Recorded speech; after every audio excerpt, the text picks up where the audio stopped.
Pamajoshi, a 24-year-old woman with a traumatized past, is determined to rebuild her career and live her life once again, carrying the silent weight of her pain. She is about to be appointed in Anuj's company. Anuj Kapadia, a 26-year-old man who spent 2 years in the US before returning to India, has always loved Anupamaa unconditionally, but his love has remained unspoken, one-sided. A dark night. Vanraj's sinister laughter echoed through the silence, laced with cruelty as he stood towering over Anu and Anuj.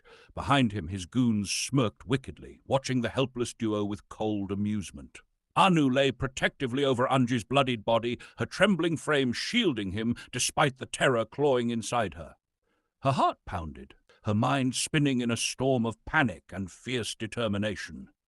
Vanraj sneered, his voice dripping with mockery.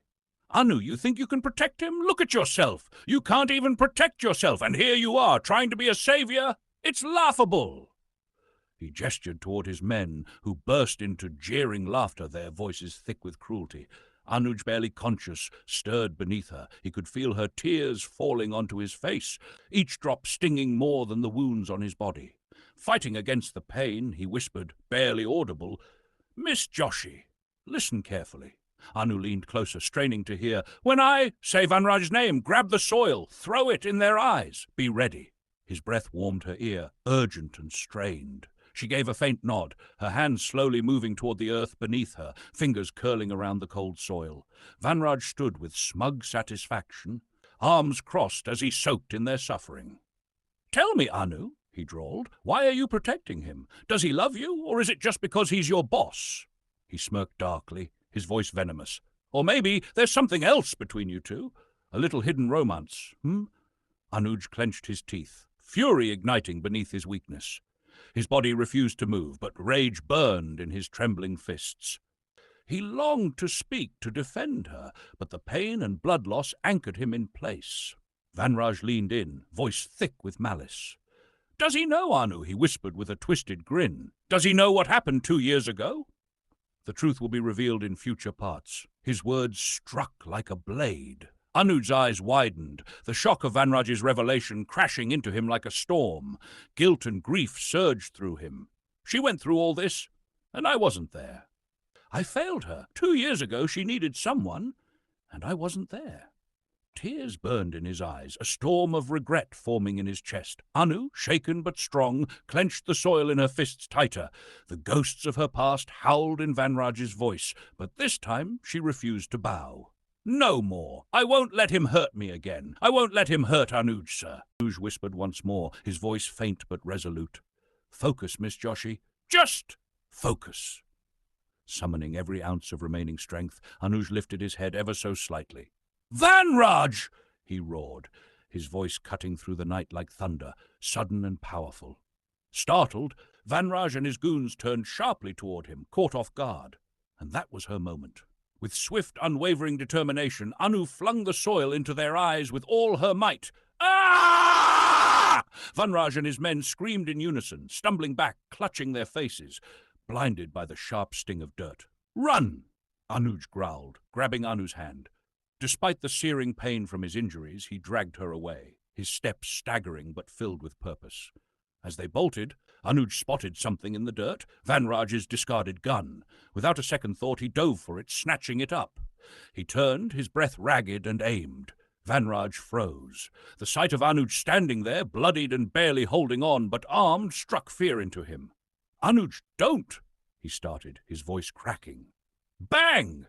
The shot fired. The bullet struck Vanraj's leg with brutal accuracy. He collapsed with a scream of agony, writhing on the ground. "You'll never touch her again." Anuj spat, his voice trembling, not just from pain, but rage. And then, without another word, he turned and pulled Anu with him. They vanished into the shadows. Vanraj cried out, his voice echoing in the night. His goons scrambled around him. "Take me to a hospital!" he shouted, a mix of fury and humiliation lacing his tone. They ran, until their legs could carry them no more. Gasping for breath, Anuj stumbled, his vision dimming as blood continued to trickle from the wound on his head. He swayed, but didn't stop. Finally, he spotted it. A tempo, parked under a tree. The driver was nowhere in sight. "Miss Joshy, get in," he urged, his voice weak, almost fading. Helping her into the back of the tempo, he climbed in after her, using the sacks for support. Anu watched in horror as he collapsed beside them, his body slumping, head tilting to the side, blood trailing down his temple. "Sir!" She cried out, crawling to him, panic flooding her chest. She cupped his face, her trembling fingers brushing against his bloodied skin. "Why did you do this for me?" she whispered, tears falling freely. "Why do you keep putting yourself in danger for me?" His eyes fluttered open, and then they met hers. "Because I promised to protect you," he murmured, hoarse but sincere. Anu's breath caught in her throat. She couldn't hold back any more. Tearing a piece of fabric from the hem of her kurti, she carefully wrapped it around his wound. Her hands worked fast, urgent, but her tears blurred everything. Once the makeshift bandage was tied, she wrapped her arms around him and held him close, her face buried in his chest, her sobs raw and helpless. "I'm so sorry for everything," she choked. "I'm sorry you're hurt because of me." Anuj stilled, and then, quietly, slowly, his arms came up wrapped around her.